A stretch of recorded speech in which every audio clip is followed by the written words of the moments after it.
ક્વાંટનો વિશ્વવિખ્યાત ગેરમેળો. આ નામ આ સંદેશ હતો પ્રકૃતિને બચાવવાનો, પર્યાવરણની રક્ષા કરવાનો અને આપણી આવનારી પેઢીઓના ભવિષ્યને સુરક્ષિત કરવાનો. આ અનોખી પહેલ છોટાઉદેપુર વન વિભાગ અને વડોદરા સામાજિક વનીકરણ વિભાગ દ્વારા સંયુક્ત રીતે હાથ ધરવામાં આવી હતી.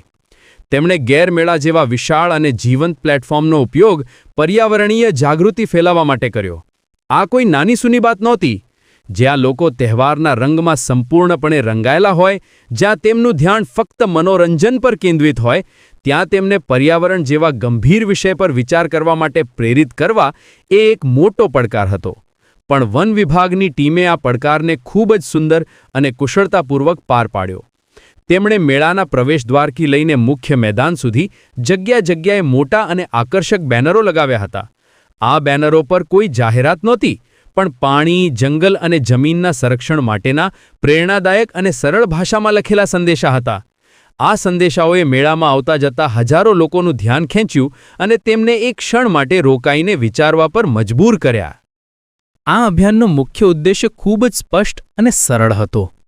વિભાગનો હેતુ લોકોના દિલમાં પર્યાવરણ માટે પ્રેમ અને આદરની ભાવના ફરી જગાડવાનો હતો. તેમણે એ સમજાવવાનું હતું કે આપણું અસ્તિત્વ પ્રકૃતિ સાથે કેટલું ગાઢ રીતે જોડાયેલું છે અને જો આપણે પ્રકૃતિનું ધ્યાન નહીં રાખીએ તો આપણું ભવિષ્ય પણ સુરક્ષિત નથી. આ અભિયાન દ્વારા વૃક્ષારોપણને પ્રોત્સાહન આપવા પર ખાસ ભાર મૂકવામાં આવ્યો. લોકોને સમજાવવામાં આવ્યું કે વૃક્ષો વાવવા એ માત્ર એક શોખ કે સરકારી કામ નથી, પણ આપણી આવનારી પેઢીઓ માટે એક જરૂરી રોકાણ છે, જે તેમને શુદ્ધ હવા, પાણી અને સ્વસ્થ જીવન આપશે. આ ઉપરાંત પાણીનો બગાડ અટકાવવો, જંગલોનું રક્ષણ કરવું અને જમીનની ફળદ્રુપતા જાળવી રાખવી જેવા મહત્વના મુદ્દાઓ પર પણ ખૂબ જ સહજતાથી જાગૃતિ ફેલાવવામાં આવી. વન વિભાગના સ્ટાફે લોકોને માત્ર સલાહ જ ન આપી, પણ તેમને સાચું અને વ્યવહારુ માર્ગદર્શન પણ પૂરું પાડ્યું. તેમણે લોકોને અપીલ કરી કે તેઓ ઔષધીય, ફળ આપતા અને ઇમારતી લાકડું આપતા વૃક્ષો વાવે. આની પાછળનો વિચાર એ હતો કે વૃક્ષારોપણથી પર્યાવરણને તો ફાયદો થાય જ, સાથે સાથે તે સ્થાનિક સમુદાયો માટે આજીવિકાનું એક સ્થિર સાધન પણ બની શકે. ઔષધીય છોડ જેવા કે અરડુસી કે તુલસી સ્વાસ્થ્ય માટે ઉપયોગી છે. ફળ આપતા વૃક્ષ જેવા કે આંબો અને જાંબુ પોષણ અને વધારાની આવક પૂરી પાડે છે. અને સાગ જેવા ઇમારતી લાકડાના વૃક્ષો લાંબા ગાળે આર્થિક રીતે મદદરૂપ થાય છે. આ રીતે પર્યાવરણ સંરક્ષણને લોકોના રોજિંદા જીવન અને તેમની આર્થિક જરૂરિયાતો સાથે જોડવાનો એક સુંદર અને સફળ પ્રયાસ કરવામાં આવ્યો. આ સમગ્ર કાર્યક્રમનું નેતૃત્વ નાયબ વન સંરક્ષક શ્રી આર.બી. સોલંકી અને મદદનીશ વન સંરક્ષક શ્રી ફતેહ મીના જેવા અનુભવી અધિકારીઓ કરી રહ્યા હતા. તેમની સાથે તમામ રેન્જ ફોરેસ્ટ ઓફિસર્સ અને વિભાગનો અન્ય સ્ટાફ પણ પૂરા ઉત્સાહ અને સમર્પણ સાથે જોડાયો હતો. તેઓ માત્ર ઓફિસમાં બેસીને આયોજન કરવાને બદલે જાતે મેળામાં હાજર રહીને લોકો સાથે સીધો સંવાદ કરતા હતા. તેઓ લોકોના પ્રશ્નોના જવાબ આપતા, તેમની શંકાઓ દૂર કરતા અને તેમને આ અભિયાનમાં વ્યક્તિગત રીતે જોડાવા માટે પ્રેરણા આપતા હતા.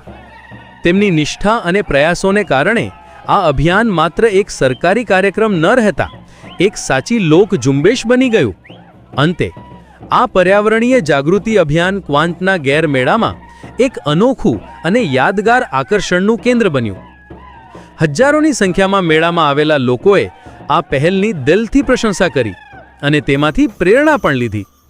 આ અભિયાને સાબિત કરી દીધું કે જો સાચા મનથી અને યોગ્ય રીતે પ્રયાસ કરવામાં આવે તો પરંપરાગત મેળાઓ અને સાંસ્કૃતિક ઉત્સવો પણ સામાજિક પરિવર્તન અને જાગૃતિ માટે એક શક્તિશાળી માધ્યમ બની શકે છે. આ કાર્યક્રમ દ્વારા હજારો લોકો સુધી પર્યાવરણ સંરક્ષણનો સકારાત્મક સંદેશ પહોંચ્યો, જે આવનારા સમયમાં ચોક્કસપણે સારા અને લાંબા ગાળાના છોટાઉદેપુર જિલ્લાના કવાંટ તાલુકામાં વિશ્વવિખ્યાત ગેરમેળામાં આજરોજ જન્મેદની ઉમટી હતી. ત્યારે છોટાઉદેપુર વન વિભાગ અને સામાજિક વનીકરણ વિભાગના સ્ટાફ સાથે પર્યાવરણ જાગૃતિ કેળવાય અને લોકોમાં વૃક્ષો પ્રત્યે પ્રેમ અને લાગણી ઉત્પન્ન થાય અને જળજંગલ જમીનને હરિયાળું બનાવવા માટેના પ્રયત્નો કરે એવા હેતુથી છોટાઉદેપુર વન વિભાગના સ્ટાફ તેમજ નાયબ વન સંરક્ષક શ્રી રૂપકભાઈ સોલંકી અને એસીએફ ફતેહ મીના સાહેબ સાથે ટીમ સાથે રહી અને એક બેનર સાથે રેલી કાઢી અને આ આખા ગેરના મેળામાં ફરીને લોકોમાં જાગૃતિ કેળવાય એવા સંદેશા સાથે આજરોજ અમે વન વિભાગના સ્ટાફ અને અધિકારીશ્રીઓ મેળામાં નાચગાન સાથે શુભેચ્છાઓ પાઠવી અને પર્યાવરણ પ્રત્યેનો સંદેશો પાઠવ્યો છે.